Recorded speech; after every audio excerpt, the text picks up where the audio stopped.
vídeo de hoje eu vim mostrar pra vocês quais foram as melhores leituras de 2024. Se você tá assistindo esse vídeo aqui pela primeira vez, né, não acompanha o canal, seja muito bem-vindo, muito prazer. Meu nome é Natália, por aqui eu converso sobre literatura, então faço vários conteúdos aí sobre livros. E no de hoje eu vou mostrar aí quais foram então os favoritos desse ano. Eu normalmente mostro os livros de forma aleatória, mas dessa vez eu escolhi e quis organizar aqui em uma ordem mesmo. Então, tipo, o preferido do ano, indo em sequência ali, né? Mas todos eles ótimas leituras, só pra já começar aqui deixando isso claro. Mas vamos lá. Qual foi? Eu devia ter feito ao contrário, né? Mas vou começar do primeiro mesmo. O livro favorito do ano pra mim foi O Retrato de Dorian Gray, do Oscar Wilde. Pra quem me acompanhou aí ao longo do ano, talvez isso aqui não seja uma surpresa, porque eu comentei sobre esse livro em alguns vídeos por aqui. Inclusive fiz vlog sobre ele quando estava lendo. E assim, eu amei essa leitura, tanto que o meu livro, assim, tá todo marcado. Fiz várias anotações enquanto eu lia. E eu adorei, assim, eu acho que é um clássico que eu tinha muita curiosidade de ler, mas eu não esperava gostar tanto, né? Aqui a gente vai acompanhar a história do Dorian Gray, e talvez você já conheça, né, já saiba mais ou menos como que é essa história aqui, justamente por ser um clássico, né? A gente tem algumas adaptações, algumas releituras dessa história em diferentes outras histórias, né, em séries, filmes, enfim. Mas o Dorian é esse personagem que ele tem ali um amigo que fez uma pintura dele. E aí, quando ele vê essa pintura, que é uma pintura muito bonita, ele é um cara, né, que é muito elogiado ali pela beleza. Ele vê essa pintura e ele meio que faz um pedido ali, né, de que seria muito interessante se esse quadro envelhecesse no lugar dele, né, se esse quadro absorvesse ali as coisas ruins do envelhecimento enquanto ele permanecesse jovem. E aos poucos ele vai descobrindo que isso de fato acontece, né? Então a gente vai acompanhar a jornada aí do personagem, algumas escolhas, algumas situações que ele vai se envolver ali, justamente sabendo dessa questão, né, que ele não vai ser afetado por alguns aspectos ali, porque isso vai estar no quadro ali, né, que representa ele. E é um livro que traz discussões muito, muito interessantes sobre essa questão toda da beleza, né, de como isso é valorizado na sociedade, as futilidades também, né, de aspectos morais também, de como as pessoas dão pouca importância para certas coisas, valorizam demais outras. Enfim, são discussões muito interessantes, né? Tem outros personagens aqui que vão conversar com o Dorian. Eu acho que o Dorian nem é necessariamente o personagem que eu mais gostei aqui, o personagem mais interessante, mas ele se envolve ali, né, com outras pessoas que vão desembolar ali, que vão trazer discussões, que vão trazer certos reflexões ali que são muito, muito interessantes. Eu realmente fiquei fascinada com esse livro, amei demais, foi aí a minha melhor leitura do ano. E com certeza quero reler esse livro em algum momento, né? Inclusive, esse livro aqui tem uma questão aí, né? Que ele tem aí uma versão que é a versão original, considerada a versão original, e uma versão que é considerada a versão censurada. Acontece que o autor, na época da publicação ali, ele teve que fazer alguns acréscimos. Depois da primeira edição, ele precisou acrescentar algumas coisas ali, mudar um pouco o livro por questões... enfim, para não ser julgado ali, porque o livro aqui tem dois personagens que dão a entender ali em certos momentos que eles têm um relacionamento, né, dois homens no caso. Então ele precisa dar uma mascarada nesses aspectos do livro, né, algumas coisas ali que poderiam ser mal vistas na época. Então o livro acaba tendo essas duas versões, né, uma versão um pouco mais longa e uma versão reduzida. No caso, a versão que eu li aqui é justamente essa versão um pouco menor, né? Aí, no caso, a versão maior é justamente a versão que é considerada a censurada, né? Aí, tô dizendo aqui entre aspas, porque tem algumas discussões sobre isso, né? Como foi o próprio autor que fez os ajustes ali, junto com o editor, enfim. Tem aí algumas pessoas que não acham que faz sentido chamar essa edição de censurada. Mas enfim, a questão é que temos duas edições. Então eu quero muito também ter essa experiência de ler essa outra edição, né? Fazer essa comparação aí, de conhecer, entender, né? Quais são essas diferenças entre os dois livros. Eu sei que tem alguns capítulos a mais, enfim. Então fica aí de curiosidade para quem gosta desses aspectos, né? A respeito dos livros. Então aqui, minha melhor leitura do ano. Daí em seguida... eu coloquei o O Bebê de Rosemary, do Ira Levin, porque eu amei essa leitura aqui também. Eu acho que eu, de novo, não esperava gostar tanto, porque não sou uma leitora do terror ali, né? Eu sei que isso aqui é um clássico, mas nunca assisti o filme, então não conhecia tão bem a história. Mas aqui a gente vai ter aí esse casal que vai fazer... que tá se mudando, né, pra esse novo apartamento. Eles conseguem esse apartamento com muito custo ali, era um apartamento que era o sonho da Rosemary, porque ela gostava muito, um apartamento antigo, enfim, que tinha vários aspectos ali que ela curtia bastante. Eles já tinham tentado antes conseguir esse apartamento, mas estava indisponível. E daí, no início do livro aqui, a gente vai acompanhar essa jornada deles, né? Eles estão começando ali essa vida, né, juntos, e estão indo para esse novo apartamento. Acontece que eles descobrem ali algumas coisas peculiares sobre esse espaço, né? Um amigo da Rosemary vai contar algumas histórias meio macabras ali do que aconteceu nesse espaço, né, nesse prédio ali, e aí ela fica com aquilo na cabeça e, claro, vão acontecer algumas coisas estranhas ali quando eles se mudam para esse prédio. E aí a história vai se desenvolver, né, a partir disso. A gente, não vou contar muito, porque eu acho que seria entregar muito do que acontece mesmo, né, de qualquer trama aqui. Mas são vários aspectos ali, né, que vão deixar ela em dúvida, ela receosa ali do que tá acontecendo, inclusive do próprio marido, né? A gente vê ali, né, eles conhecem, tem um contato mais próximo ali com o casal vizinho deles, que acaba sendo um casal muito intrometido, tipo, duas pessoas muito intrometidas que estão o tempo todo ali querendo saber sobre a vida deles, querendo entrar no apartamento deles, enfim. E toda essa intromissão tem um motivo ali por trás, né? Tem uma razão para isso estar acontecendo, e a gente vai descobrindo isso aos pouquinhos.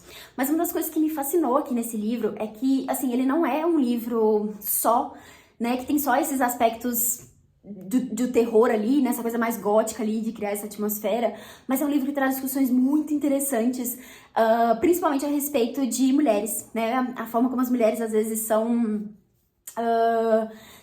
desconsideradas ali, né? Como as pessoas, como é fácil, às vezes, manipulá-las em certas situações, como é fácil pra mulher, às vezes, ter essa sensação de que ela é louca, de que ela tá errada, de que as coisas estão...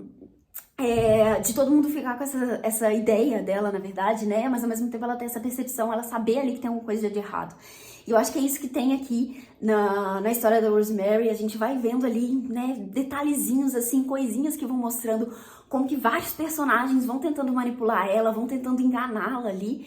E ela vai, enfim, tentando, né, se desvincular disso, tentando sair de tudo isso para poder entender de fato o que tá acontecendo. E acaba que quando ela, né, entende, quando ela descobre mesmo, acaba sendo um pouco tarde demais ali pra ela fazer alguma coisa. Mas assim, é um livro que te deixa tenso, que te deixa envolvido ali na narrativa. Eu realmente adorei essa história, adorei esse aspecto mais psicológico, né? Porque a gente vai acompanhando esse desenvolvimento ali da personagem, né? De como que ela vai enxergando tudo, das suspeitas que ela vai tendo, do que vai acontecendo, enfim. Incrível, incrível, incrível. Eu acho que eu fiquei assim, só um pouquinho não decepcionada, mas eu acho que eu esperava um final um pouco diferente. Acho que eu esperava um final mais chocante. Tem uma coisa ali que eu queria muito que tivesse acontecido, mas faz todo sentido que não tenha acontecido. Então, assim, maravilhoso. Amei ler esse livro aqui. Com certeza, um dos favoritos. Daí, em seguida, coloquei a minha última leitura finalizada no ano, que foi David Copperfield, do Charles Dickens. Aqui a gente vai acompanhar a história do David Copperfield, ele ao longo de toda a vida dele, né? Uma narração feita em primeira pessoa, então ele mesmo vai contar aí, né? Fazer aí a sua biografia, vai trazer aí vários detalhes sobre a sua infância, as dificuldades que ele passou ali, né? Ele é um menino órfão, ele acaba perdendo o pai, ele perde a mãe, e a gente vai acompanhar como que tudo isso aconteceu, as adversidades que ele passa ali, né, nesse momento. Ele é privado de muita coisa ali na infância e precisa tanto recorrer ali a outras pessoas para ajudá-lo, quanto conseguir lidar com muita coisa sozinho, né? E aí aos pouquinhos a gente vai acompanhando o desenvolvimento do personagem, vão surgindo vários outros personagens muito marcantes aqui, personagens que você fica envolvido ali na história deles, fica curioso para saber o que vai acontecer, entender um pouco mais deles, né? Tem personagens muito característicos aqui, né? Tem alguns, inclusive, que dá pra gente colocar nesse lugar de vilão ali, né? Até é curioso a forma como eles são apresentados, né? A gente vai descobrindo detalhes ali sobre esses personagens aos pouquinhos, entendendo como que eles estão às vezes prejudicando e manipulando outros personagens, né, entendendo como que eles se relacionam com a história, e no fim das contas todo mundo tá misturado ali, né, na história do David. Ele vai trazendo todos esses personagens ali, né, pra própria história, pra própria narrativa, e contando um pouco de como cada um deles influenciou, né, a própria... a personalidade dele, né, a forma como ele enxerga o mundo, a forma como ele enxerga a vida, as decisões que ele toma, né, ele vai contando um pouquinho das influências que cada uma dessas pessoas tem. E é legal que tem personagens, assim, que a gente vai fazer um certo julgamento ali no início, nos primeiros momentos que eles aparecem, depois a gente muda um pouco disso, porque são personagens que vão sendo mais desenvolvidos ali, né, você vai entendendo um pouco mais, conhecendo um pouco mais deles. Enfim, tem uns personagens muito chatos também, assim, que são super cansativos. Tiveram algumas partes que eu queria muito pular. Eu acho que principalmente a fase adolescência ali do David, eu acho que é a mais chatinha, assim, de ler, porque, né, faz parte, adolescente é chato. Então eu acho que foi a parte mais cansativa, assim, mas assim, eu amei conhecer essa história, amei ler esse calhamaço aqui, né, acompanhar a história de todos esses personagens. Eu me vi muitas vezes ansiosa para poder voltar para a leitura, né, para poder saber o que ia acontecer, né, saber, conhecer mais ali sobre os personagens, entender mais da história deles, torcer por alguns deles. Enfim, maravilhoso, maravilhoso mesmo. Amei esse livro. Daí o próximo da lista, que seria o quarto, é um livro que eu não tenho a edição física, eu li em e-book, que é O Mágico de Oz. É um livro infantil. E assim, é uma história que eu já conheço, mas eu fiquei assim, encantada com o livro. Eu amei a história, eu amei a forma como o autor conta tudo ali, eu amei os aspectos extras ali, né, coisas diferentes sobre a história que eu não conhecia, porque assim, eu nunca assisti o filme do Mágico de Oz. A história que eu conhecia é daqueles mini livrinhos que a gente tinha na infância, que contava uma história bem resumida ali do Mágico de Oz, né, então trazendo o leão, o espantalho e o homem de lata ali, né, e a própria Dorothy, que aquela coisa toda de voltar pra casa, cada um tem um desejo diferente, enfim. Mas eu acho que o livro traz mais do que isso, né, eu acho que eu gostei muito mesmo do desenvolvimento que tem ali dos personagens. Eu acho que gostei principalmente de entender qual que era a intenção do autor com a criação da história. Ele queria muito criar um conto de fadas moderno, que trouxesse ali uma história que não fosse presa em lição de moral, né? Que era uma coisa muito comum ali nas histórias que tinham no conto de fadas de modo geral, né? Quando a gente pensa, por exemplo, em Chapeuzinho Vermelho, né? Tem uma lição ali, tem uma coisa ali para ser aprendida. E ele queria fazer uma coisa diferente nesse sentido. E eu acho que foi muito bem feito, muito bem construído. E a edição que eu li, que foi a edição da Antofágica, tem no finalzinho um texto de uma pesquisadora que ela fala um pouquinho sobre as personagens femininas do livro. E foi uma coisa que eu gostei bastante no desenvolvimento, e quando ela traz isso ali no final, falando um pouquinho, né, das observações, das questões que se pode ler a partir das mulheres que aparecem ali no livro, né, das meninas que aparecem no livro, inclusive a própria Dorothy, a forma como elas são representadas, eu adorei, assim, eu achei incrível a leitura que ela fez a respeito disso, achei que enriqueceu bastante a minha própria leitura, e, assim, virou um dos meus livros infantis, assim, favoritos, com certeza. Eu amei a experiência de conhecer a história do Mágico de Oz, assim, na íntegra. Inclusive, descobri que o livro tem uma sequência, né? Tem vários outros livros que o autor publicou depois ali, expandindo essa história do Mágico de Oz, trazendo ali, se eu não me engano, o desenvolvimento de outros personagens, né? Se eu não me engano, são outros 9 livros. Então, fiquei bem curiosa para ler, quero muito ter essa experiência depois, né? Agora que eu já conheci aí o Mágico de Oz e amei tanto, acho que vai ser legal conhecer mais do universo aí que o autor criou. Então, tá aí meu quarto livro favorito do ano. Depois desse, então, eu trouxe aqui um dos primeiros que eu li ali no ano, eu devo ter lido no primeiro trimestre, talvez, que foi Trem Noturno para Lisboa, do escritor Pascal Mercier. Esse livro aqui é um livro que na época também eu fiquei muito presa na história, muito envolvida na narrativa. A gente vai acompanhar aqui um professor de línguas clássicas que... Aqui tá o nome completo dele, mas ele tem um apelido no livro que eu não vou achar agora, mas enfim, Gregórios. Ele é um professor de línguas clássicas, é um cara, tipo, muito inteligente. E ele construiu a vida dele toda ali em sala de aula, sabe? Ele tá sempre muito preso nesse mundo acadêmico ali, dando aulas, estudando, né? Enfim, é esse cara, esse estereótipo que você pensou aí quando eu falei professor de línguas clássicas, é esse cara.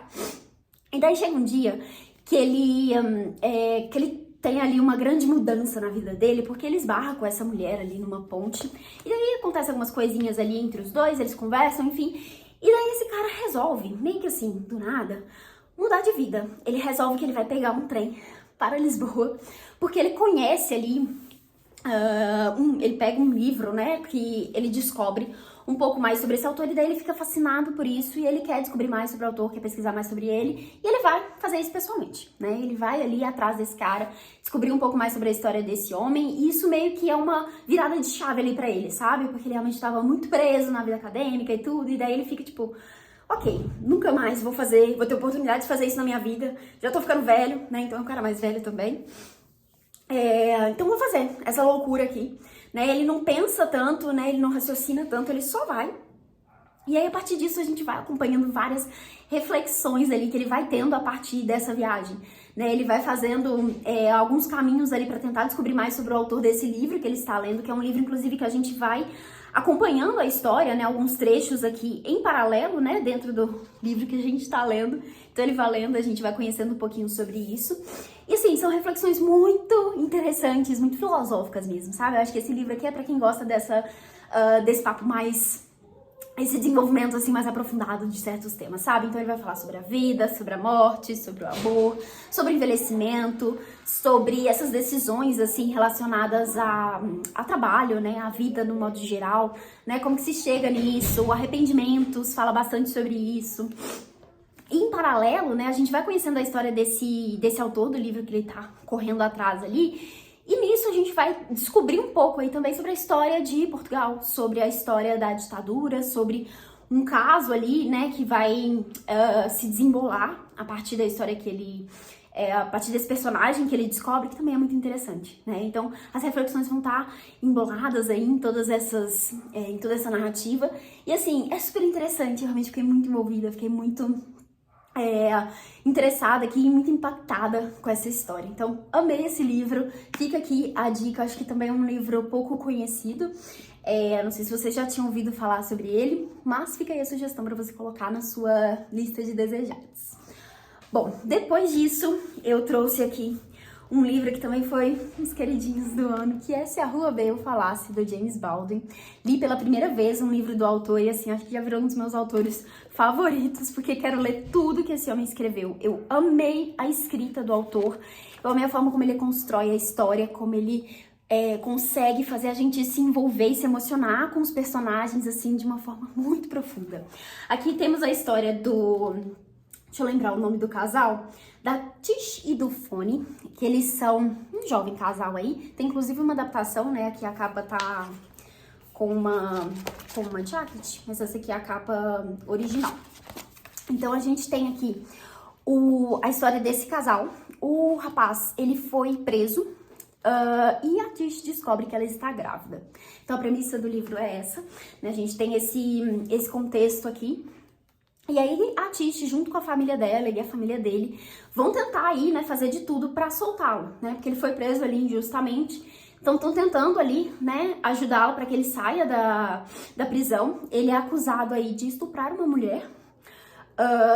E durante nessa situação toda, tem aí toda a questão da gravidez. Então que a gente vai ter algumas discussões muito interessantes sobre coragem, sobre luto, sobre paixão, né, o relacionamento dos dois ali, sobre o relacionamento da família, né, como eles se unem ali pra poder tentar ajudar, pra poder resolver essa situação. Enfim, é maravilhoso, maravilhoso mesmo, assim, é muito envolvente, muito triste, assim. Eu acho que é um livro que você fica realmente sentido ali com os personagens, torcendo para que as coisas deem certo, para que as coisas se ajustem ali para eles. Acho que não tem como não torcer por eles. Tem umas passagens aqui muito bonitas mesmo, da descrição que o autor faz sobre o relacionamento deles, sobre o amor, sobre a visão que eles têm ali sobre isso.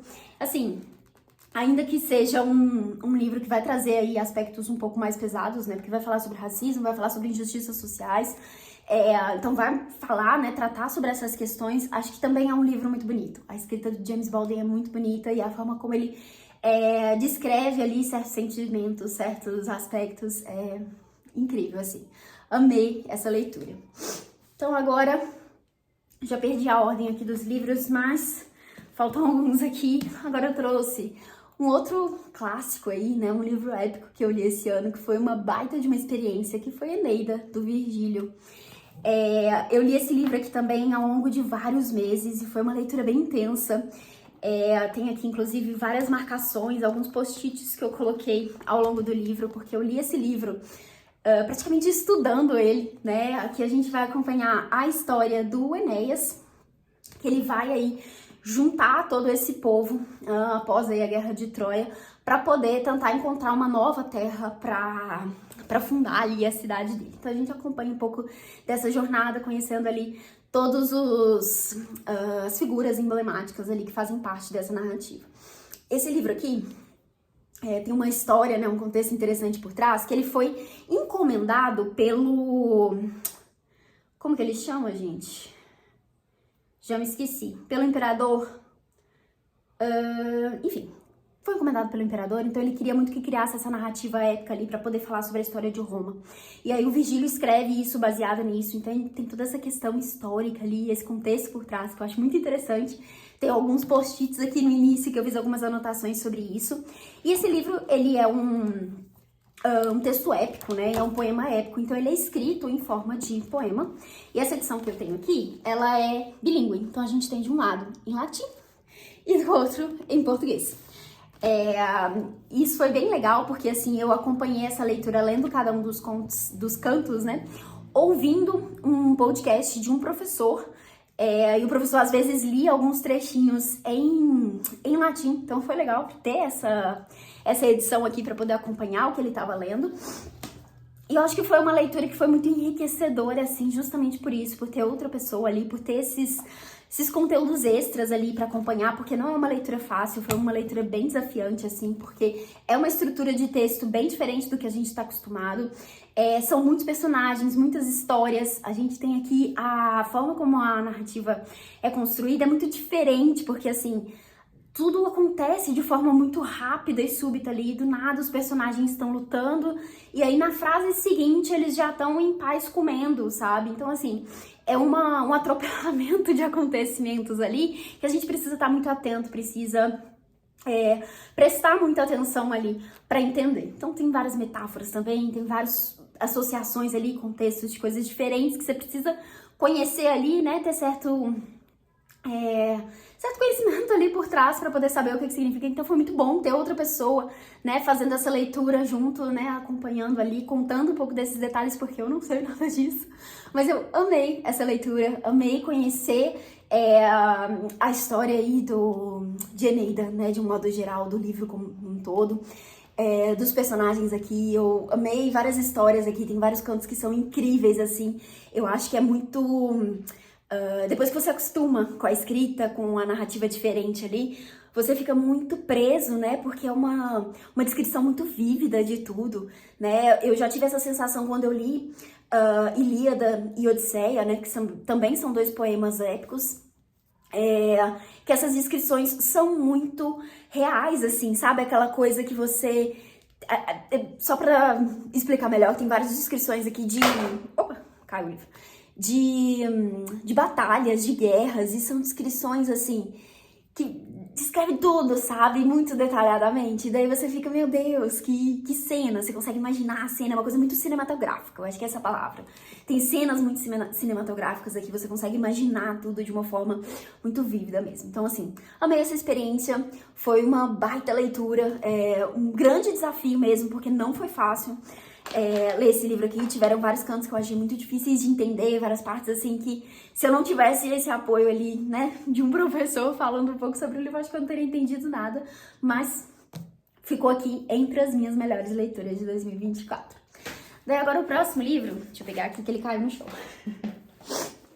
O próximo livro então da lista é Pequenas Coisas Como Estas, da Claire Keegan, que é escritora irlandesa. Esse aqui foi uma das leituras recentes, né? Se eu não me engano, eu li em novembro foi novembro ou outubro. E esse livro aqui, ele é ambientado na Irlanda, 1985, e vai trazer como personagem principal aqui o Bill, que é esse vendedor de carvão. Então, ele é a pessoa que vende carvão para toda a cidade ali, né? É uma cidade fria, uma cidade gelada, que as pessoas realmente precisam ali se esquentar, né? De ter fogo em casa. Então ele tem ali, né, um papel muito importante, né, para ajudar essas pessoas, e ele acaba tendo esse contato com muitas pessoas, né, com muitas casas, muitas famílias, e um dos lugares que ele oferece os serviços dele é justamente um convento que tem ali na cidade. E aí ele acaba tendo contato ali nesse convento com uma situação, né, uma história ali, um contexto que ele não tinha conhecimento até então, que ele vê ali meninas, né, trabalhando, né, de forma horrível ali, estão sendo exploradas naquele espaço, ele suspeita daquilo, ele fica incomodado com a situação, tenta entender, né, tenta questionar sobre aquilo, mas todo mundo afasta ele, né, as freiras ali daquele espaço tentam fazer com que ele esqueça aquele assunto. Quando ele fala sobre isso em casa com a esposa dele, a mulher dele meio que diz pra ele que ele precisa se preocupar mais com a família, né? Ele tem filhas ali. Então, ele acaba percebendo, né, que aquilo ali é um assunto, uma questão que muitas pessoas sabem, mas todo mundo fecha os olhos para aquilo. Então, o livro vai trazer muito é um livro muito curtinho, gente, mas vai trazer muito sobre essa questão, né, de como é fácil ignorar certas coisas, de como para muita gente é mais fácil ainda, né, simplesmente fechar os olhos para o que tá acontecendo, ignorar aquilo porque não é com você, não é com a sua família. Mas são situações que às vezes são absurdas demais, são situações que alguém deveria estar fazendo alguma coisa por aquilo, sabe? E o Bill fica com isso na cabeça o tempo todo. Será que ele deveria fazer alguma coisa?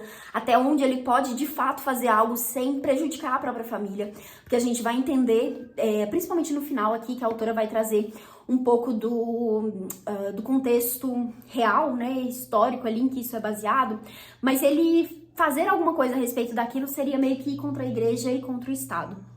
Então, é uma situação que ele fica ali preso muito, muito difícil, ao mesmo tempo ele vai contando um pouquinho, vai relembrando um pouco da própria história, porque a mãe dele poderia ter passado por uma situação parecida com a dessas meninas. Pra trazer o contexto aqui, porque eu acho que eu não tinha explicado, né? Mas esse convento ali, essas meninas que estão trabalhando ali nesse espaço, a autora usou como base ali a história das lavanderias de Madalena, que eram lugares que mulheres e meninas que tinham filhos ali, né, fora do casamento, eram mandadas para esse lugar para terem essas crianças ali, ficavam ali trabalhando. E aí a gente tinha essas crianças, normalmente muitas crianças morreram, muitas mulheres morreram. Também tinha ali toda uma questão de tráfico de bebês, né, esses bebês eram vendidos ali para outras pessoas, inclusive para fora. Então, o contexto real ali que a gente vai acompanhar, que a gente vai entender por trás dessa história. E era uma coisa, de fato, financiada pela igreja, financiada pelo Estado, era uma coisa ali, né, que acontecia, que todo mundo sabia, né? Pelo menos aqui na história a gente tem esse contexto, né, que as pessoas sabem sobre isso, mas ninguém quer pensar, ninguém quer fazer nada a respeito disso. Então, o Bill tem todas essas reflexões ali, né, entendendo aos pouquinhos, né, o que está acontecendo, como que isso é visto ali pelas pessoas, e o impacto, né, que poucas coisas, pequenas coisas vão ter ali na realidade dessas meninas. Então a gente, parece que eu contei muita coisa aqui, mas juro pra vocês que não, porque assim, é um livro que fala muito nas entrelinhas, sabe? É um livro muito bem escrito, muito bem construído, a autora consegue passar uma atmosfera ali, um sentimento, uma emoção muito forte com essa história, ainda que não seja dito muita coisa, não tenha um desenvolvimento tão aprofundado ali de tudo, sabe? A gente vai tendo essa percepção ali pelo pouco que vai acontecendo, né? Então tem muitas questões aqui que são levantadas, muitas coisas que dá pra se pensar sobre isso aqui, e eu achei incrível, assim, achei incrível conhecer a autora, achei incrível a história, eu não sabia sobre esse caso, né, sobre essa história das lavanderias. A autora traz, inclusive, um textinho aqui no final, resumindo, né, explicando um pouco disso. Inclusive, é uma história, né, uma coisa que até hoje tem poucas informações, sabe? Foi uma coisa que foi apagada, escondida, né, durante muito tempo. E, enfim, eu amei esse livro. É um livro pequeno, mas assim, muito, muito impactante. Recomendo demais. Daí agora, quase chegando no finalzinho, mais 2 livros menorzinhos. O próximo aqui, um dos primeiros que eu li no ano, que também foi muito marcante, que é A Mulher Calada, da Janet Malcolm. Esse livro aqui, ele vai trazer uma reflexão da autora sobre as biografias escritas sobre a Sylvia Plath, que é uma poeta aí, né, que, enfim, tem toda uma história difícil na vida, né? Ela foi uma pessoa que sofreu bastante e ela morreu, né? Ela se suicidou de uma forma bem chocante ali, né? Eu acho que isso é uma das coisas talvez mais conhecidas sobre a autora. Acho que é uma das coisas que se discute aqui, né? O quanto isso é destacado aí quando se fala sobre a autora. Enfim, a Janet vai trazer aqui algumas reflexões, algumas questões aí sobre como essas biografias foram escritas, quem escreveu, quais foram as influências ali que o ex-marido dela tinha. Não lembro agora se eles tinham terminado ou se era só marido mesmo. Que o marido, né, a família teve ali nas biografias, o quanto do que foi dito ali é realmente real, faz sentido, quais são as motivações para cada um dos textos, né, aí tanto dos biógrafos quanto da família que autorizou certas coisas, enfim, é um processo de investigação ali que ela faz a respeito dessas biografias e é muito interessante, porque ela traz aqui, aí eu acho que pode ser muito interessante, principalmente para quem gosta da autora, conhece ela, mas não foi o meu caso, eu não conhecia muita coisa sobre a Sylvia Plath, eu amei esse livro, né, eu amei a forma como a autora constrói tudo aqui, como ela conta um pouco sobre essas biografias, como ela explica algumas questões, né, sobre construções de biografias, né, eu acho que para quem gosta de biografia também pode ser interessante, ainda que não conheça a autora especificamente. E a escrita da autora é muito gostosa, assim, sabe? Não é nada chato ou difícil de ler, é um negócio realmente que você fica envolvido. Eu terminei essa leitura aqui, assim, curiosíssima pra ler mais pra ler a Sylvia Plath, porque eu ainda não li nada dela. Fiquei com vontade de ler os diários dela, né, que foram publicados aí. E também A Redoma de Vidro, que é um dos livros mais conhecidos da autora. Falei isso no início do ano, não li nada dela ainda, quem sabe não fica aí pra 2025. Mas enfim, eu adorei a experiência de ler esse livro aqui. Acho que traz discussões aí muito interessantes sobre biografias, sobre escrever, né? Sobre fuçar a vida dos outros dessa forma, que acontece muito com autores, com escritores, né? Com personalidades, de um modo geral. Então, fica aqui a sugestão de um livro incrível. Agora, pra finalizar nessa lista de 10 livros, eu não lembro se eu falei no início que eu ia citar 10, mas 10, eu selecionei no ano passado 10 livros, então eu falei, vou continuar mantendo 10 livros, eu escolhi 10 entre as minhas todas as leituras do ano. E a última aqui que eu vou citar nessa lista é O Olho Mais Azul, da Toni Morrison, que também foi um livro super marcante. Fiquei até com dó, quis deixar ele por último, mas eu queria muito ordenar ali, fazer uma lista de preferências mesmo. Então aqui, meu último favorito do ano foi O Olho Mais Azul. Esse livro aqui é muito tocante, muito sensível. A gente vai acompanhar a história da Pécula, que é uma menina negra que sonha em ter uma beleza diferente, né? Então, pelo título já dá pra entender aí que ela quer ter um olho azul, né? Esse é o maior desejo dela. Eu acho que nesse desejo tá essa representação, essa questão toda, né, dela não ser vista como uma menina bonita, dela não ser, não estar, né, dentro dos padrões ali do que a sociedade considera bonito. E a gente vai acompanhar a história da Pécula aqui, que é uma história muito triste e difícil. Ela é uma menina que passa por algumas situações ali dentro de casa, na escola, em todos os lugares que ela tá, que são muito difíceis. E é uma menina inocente, é uma menina que não tem muita noção, né, das coisas, do que tá acontecendo, e ela passa por algumas coisas, assim, absurdas, sabe, absurdas, é muito dolorido ler tudo isso aqui, mas a Toni Morrison constrói a história de uma forma muito incrível, assim, você fica envolvido, você fica emocionado ali, você fica indignado com certas coisas também, de pensar que isso aqui que a história que a gente acompanha aqui é a realidade de tantas outras meninas, né? Uma visão, né? Uma situação que acontece em tantos outros lugares, em tantas outras famílias, em tantas outras contextos e situações, né? Então, assim, é um livro muito tocante mesmo, acho que traz discussões, né? E pontuações ali muito importantes e muito relevantes, né, sobre aspectos raciais, sobre aspectos sociais, sobre questão de gênero também. Eu acho que a autora consegue trabalhar cada um desses aspectos, né, dentro do livro aqui de uma forma muito completa, porque a gente tem uma única personagem que se encaixa ali em cada um desses contextos, né? A Pécula é uma menina negra, ela é uma menina, né? Então tem essa questão do gênero, e ela é uma menina pobre, né? Então a gente tem ali todas essas situações desenvolvidas ali a partir da história da Pécula. Eu adorei esse livro, assim, eu acho que o que me fez deixar ele por último aqui é que quando eu li, eu senti um incômodo, assim, com algumas partes do livro, com algumas partes da história, assim, que tiveram um desenvolvimento que não me agradaram tanto, mas assim, não tem como não colocar esse livro aqui como um dos favoritos do ano, não tem como não citar Toni Morrison aqui nesses favoritos de 2024, então tá aqui, O Olho Mais Azul. Agora, antes de finalizar, queria fazer 3 menções honrosas, porque foi difícil escolher os livros para essa lista, então queria citar só mais 3 livros aqui, e pensando em categorias específicas. Queria falar sobre o melhor livro de contos que eu li, que foi Olhos d'Água, da Conceição Evaristo. Também não queria terminar esse vídeo sem falar da Conceição, porque assim, eu li 2 livros da autora esse ano, esse aqui foi um deles, e eu amei, assim, eu fiquei apaixonada com a escrita da Conceição, porque ela tem uma escrita simples e sensível, envolvente, assim, você fica realmente muito preso. E aqui a gente tem vários contos, e assim, eu amei todos os contos, isso é muito raro de acontecer, mas eu simplesmente amei todos os contos desse livro. E aqui ela vai trazer aí, todos eles têm como protagonistas mulheres, e é um livro que vai falar sobre, de novo, injustiças sociais, né? Eu acho que muito parecido com outros livros que eu li esse ano, sobre racismo, sobre essa desumanização, às vezes, que essas mulheres passam em certas situações. E são histórias, assim, muito intensas, muito reais, e, assim, muito fortes, muito impactantes mesmo. Eu acho que foi um dos melhores livros, assim, que eu já li na vida. Eu acho que eu não queria fazer esse vídeo sem citar Conceição Evaristo.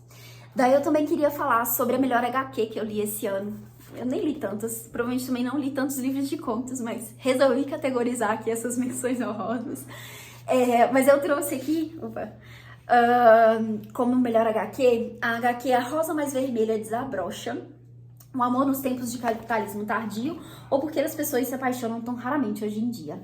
É um livro que a autora vai trazer aqui em formato de quadrinhos essa discussão sobre o amor, sobre a paixão, sobre relacionamentos, né, no mundo que a gente vive hoje em dia. E assim, eu fiquei encantada, assim, com as propostas que a autora traz aqui, e ela traz tudo isso com embasamento, tá? Então, tem aqui todo um contexto, ela traz citações, ela traz pesquisadores, ela traz várias coisas mesmo para poder explicar ali, né, o que ela tá trazendo, as discussões, as propostas que ela tem aqui. E eu fiquei brisando muitos dias sobre isso aqui, fiquei conversando com várias pessoas sobre o que ela traz aqui, né, sobre as percepções que ela tem, de como que os relacionamentos são construídos, de como a gente é afetado pelo capitalismo de um modo geral, pelas situações que a gente vive hoje, pelas mídias sociais, enfim. Eu achei muito interessante a discussão, realmente, assim, incrível, dá pra brisar muito mesmo com esse livro aqui. Então, fica aqui a indicação e aí a menção desse livro. E agora, pra finalizar de vez, queria fazer aí a menção do melhor romance que eu li, o melhor romance aí romântico que eu li esse ano. Também não li muitos, que eu não sou de ler muito, mas fazia muito tempo que eu não lia um que me pegasse, que eu gostasse tanto. Inclusive, ao longo desse ano, eu comecei a ler alguns que eu abandonei, porque tava achando muito chato.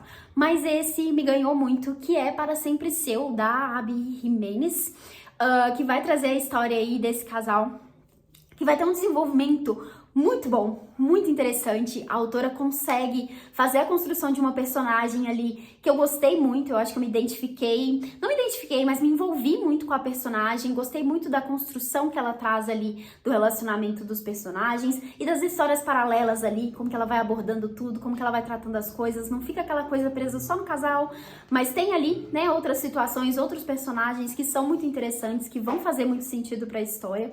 E, enfim, ficou aí na minha lista de menções aí pra essa lista de melhores leituras de 2024.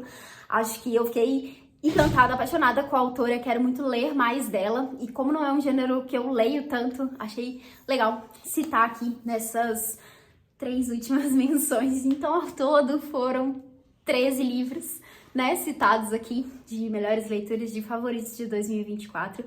Eu espero que você tenha saído desse vídeo aqui com pelo menos uma nova indicação de leitura aí, que você coloque aí na sua lista de leituras para 2025. Fiz muitas leituras incríveis esse ano, acho que poderia citar vários outros também, porque tiveram vários dos livros aí que foram 5 estrelas, que foram leituras muito marcantes nesse ano. Inclusive, se você quiser saber aí que outros livros eu li, tem uma playlist aqui com todos os lidos do ano, né? Fiz um vídeo a cada mês, então se você se interessa em descobrir mais dicas de leituras aí, pode ficar à vontade para dar uma olhada nesses vídeos. E, bom, é isso. Eu espero que vocês tenham gostado desse vídeo. Se você assistiu até aqui, não esquece de deixar uma curtida aqui embaixo e se inscrever no canal para acompanhar os próximos vídeos. Te vejo na próxima. Tchauzinho!